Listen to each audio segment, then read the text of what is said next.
UMNO tak perlu PAS untuk diselamatkan. Pakatan Harapan sedia beri mandat baru kepada Ismail Sabri.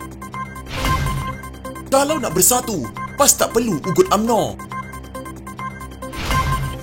PAS hilang sabar, tak mahu kerjasama dengan kluster mahkamah. Kenapa Kit Siang takut dengan kebangkitan Najib?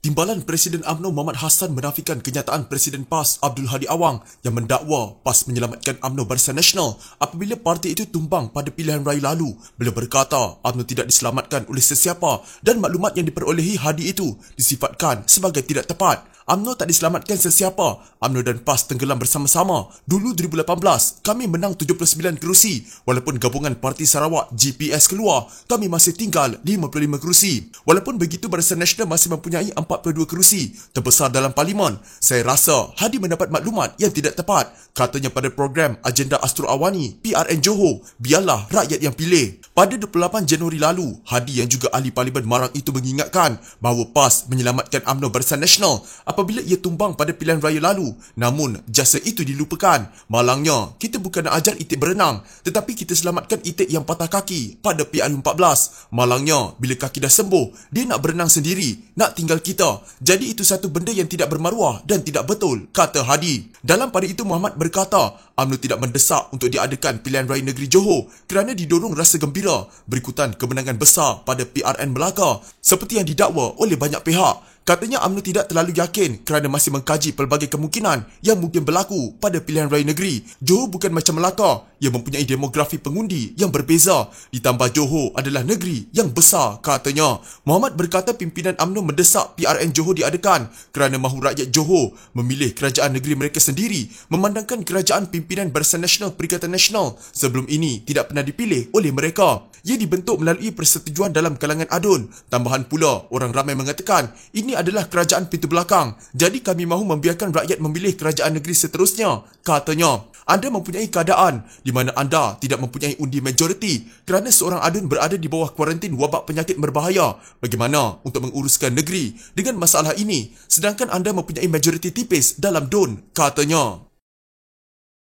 Ahli Majlis Tertinggi UMNO Puan Zarkashi berkata kerajaan sedia ada tidak akan tumbang walaupun Perikatan Nasional menarik sokongannya terhadapnya. Katanya seperti mana sokongan tipis Barisan Nasional di DUN Johor mendorong gabungan itu untuk mengadakan pilihan raya negeri. Keadaan adalah sama dalam Kerajaan Persekutuan di mana Perdana Menteri Ismail Sabri Yaakob berdepan majoriti lemah. Sebab itulah Kerajaan Persekutuan perlu mengambil langkah sama di Johor. Jika benar kabar angin Ismail diancam, tidak bermakna kerajaan sekarang tumbang, katanya. Kerajaan ini boleh diselamatkan dengan sokongan ahli parlimen Pakatan Harapan. Lagipun wujud MOU antara kerajaan dan Pakatan Harapan. Tapi persoalannya, adakah sokongan mereka secara percuma? Puan berkata antara keputusan yang membawa kepada desakan Barisan Nasional Johor membubarkan DUN ialah bajet negeri 2022 hampir tidak diluluskan selepas 27 ahli Dewan Undangan Negeri Pakatan Harapan berkecuali daripada mengundi. Sebab lain pula ialah kegagalan melantik Senator Johor daripada MCA kerana ugutan daripada Bersatu, katanya dalam kenyataan. Beliau berkata demikian ketika menjawab kenyataan Ketua Pemuda UMNO Wilayah Persekutuan Nizham Abdullah Hamidi memaklumkan ancaman Bersatu dan PAS baru-baru ini untuk menarik balik sokongan terhadap Ismail adalah contoh tepat mengapa negara memerlukan mandat baru daripada rakyat. Sambil menyifatkan sokongan lemah terhadap Ismail boleh menggugat kestabilan negara, Puan berkata ia menakutkan pelabur dan menjejaskan perkhidmatan awam. Jadi adakah senario politik seperti ini sihat? Cadangan Nizham supaya kerajaan mendapat mandat baru adalah tepat, katanya.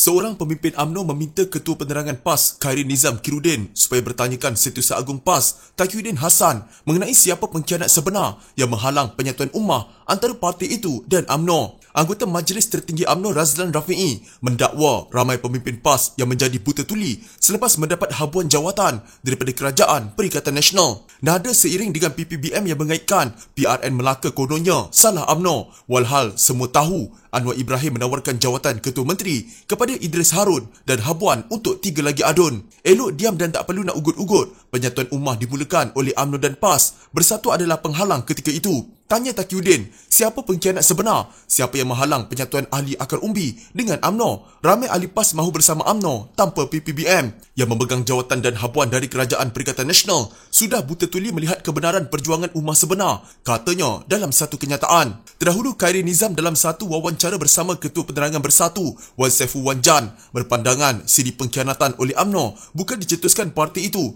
tetapi oleh kumpulan tertentu di dalamnya. Katanya kesabaran PAS dalam mendepani kerenah muno ada batasnya. Jadi kita tak boleh letakkan UMNO secara keseluruhan dalam satu bakul. Ada kluster-kluster tertentu. Penghormatan PAS kepada UMNO adalah terhadap kluster yang mahukan penyatuan ummah dan yang fokus untuk Malaysia kembali kepada tempatnya selepas berdepan dengan wabak penyakit berbahaya, katanya dalam wawancara itu. Dalam pada itu, Razlan mendakwa antara pemimpin PAS yang bersikap berdiam diri apabila menerima habuan Perikatan Nasional termasuk Khairi Nizam sendiri selepas dilantik sebagai senator. Mana-mana pihak dalam PAS yang mendapat habuan pangkat serta jawatan seeloknya mengambil sikap senyap. Tatkala Ketua Pemuda PAS dilantik senator, Ketua Pemuda UMNO terus berjuang. Tatkala Muhyiddin Yassin membeli hati PAS dengan jawatan dan pangkat, akar umbi UMNO dan PAS terus bergelut berjuang tanpa hilang sekelumit sayang pada ummah. Selagi ada yang memikirkan keuntungan peribadi, selagi itu semangat kesatuan ummah akan dikuburkan, katanya lagi. PAS berpandangan siri pengkhianatan oleh UMNO bukan dicetuskan parti itu secara keseluruhan tetapi oleh puak tertentu di dalamnya. Namun Ketua Penerangan PAS Khairi Nizam Kirudin berkata kesabaran partinya dalam mendepani kerenah UMNO ada batasnya. Ada segelintir pemimpin UMNO nak bertindak keterlaluan dengan pelbagai yang berlaku seperti di pembubaran DUN di Melaka. Begitu juga rampasan kuasa di Perak. Sekarang ini berlaku di Johor. Jadi kita tak boleh letakkan UMNO secara keseluruhan dalam satu bakul. Ada kluster-kluster tertentu. Penghormatan PAS kepada UMNO adalah terhadap kluster yang mahukan penyatuan ummah dan yang fokus untuk Malaysia kembali kepada tempatnya selepas berdepan dengan wabak penyakit berbahaya. Namun begitu, kesabaran PAS ada hadnya, katanya ketika sesi dialog bersama Ketua Penerangan Bersatu Wan Saiful Wan Jan. Khairi Nizam tidak menyebut sebarang nama secara khusus tetapi berkata kluster yang menimbulkan masalah adalah mereka yang berdepan kes mahkamah dan telah memalukan negara di peringkat dunia. Kluster mahkamah ini bukannya sains roket. Maklumatnya boleh diakses di mana-mana. Kalau tak percaya, pergi ke luar negara dan tanya mereka kenapa mereka kenal Malaysia. Ini memalukan. Maruah negara tergadai kerana kejahatan pemimpin-pemimpin ini. Kenapa kita nak letak pemimpin ini menerajui tampuk pemerintahan negara? Sekali lagi, soalnya, terdahulu PAS telah berusaha mewujudkan kerjasama politik dengan UMNO dan Bersatu. Namun UMNO di bawah kepimpinan Ahmad Zaid Habidi dilihat mengenepikan mereka dalam usaha untuk sekali lagi mendominasi secara sendiri. Kata Khairi Nizam lagi, walau PAS bersikap sabar, titik perubahan berhubung perkara itu boleh berlaku. Pada masa sama, dia berkata beberapa pertimbangan perlu diambil kira. Jika ia menjejaskan penyatuan orang Islam, katanya lagi, PAS tidak akan teragak-agak untuk mengambil tindakan terhadap hubungan dengan UMNO. Pengkhianatan sebilangan pemimpin UMNO terhadap hubungan kita dalam mufakat nasional atau Kerajaan Perikatan Nasional sedang diambil kira. Kalau tanya saya, bila turning point untuk PAS, ia perlukan prosedur, katanya. Dia berkata, jika isu tersebut terus disuarakan dengan kuat, muktamar khas mungkin diadakan untuk membincangkannya sebelum dibawa ke Majlis Syura Ulama untuk menentukan dasar parti. Kita harap rakyat, khususnya ahli PAS dan Bersatu, supaya bersabar. Tindakan yang kita ambil berstrategi, berperingkat, jangan gopoh, katanya lagi. Pemimpin veteran DAP Lim Kit Siang bertanya tentang siapa yang akan menjadi calon Perdana Menteri UMNO bagi PRU15.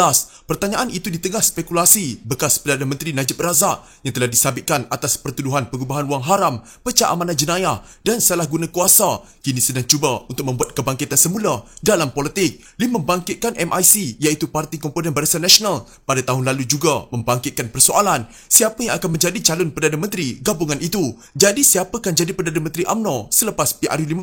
Adakah Ismail Sabri atau adakah MCA dan MIC akan menyokong Najib sebagai Perdana Menteri Malaysia ke-10 atau ke-11? Soalnya dalam kenyataan hari ini, Lim yang merupakan ahli Parlimen Iskandar Puteri membangkitkan persamaan antara Najib dan bekas Presiden Amerika Syarikat Donald Trump. Pada hujung minggu, Trump secara terbuka menyentuh untuk sekali lagi usaha untuk ke White House dengan organisasi politiknya mengumumkan telah meraih 122 juta American dollar, jumlah yang begitu besar bagi seorang bekas presiden. Ia membangkitkan visi untuk penggal kedua yang akan berfungsi sebagai alat dendam peribadi dan menjadi lebih authoritarian berbanding penggal pertamanya apabila dia berikrar untuk memberi pengampunan kepada pemberontak di bangunan Kapital Amerika Syarikat jika dia kembali bertanding dan menang. Najib yang telah pun membuat persediaan untuk kemunculan semula dengan memberi ucap tama di sebuah persidangan antarabangsa dan muncul dalam wawancara halaman muka depan akhbar utama walau dia penjenayah yang telah disabitkan atas kesalahan korupsi, tidak syak lagi merupakan ahli politik Malaysia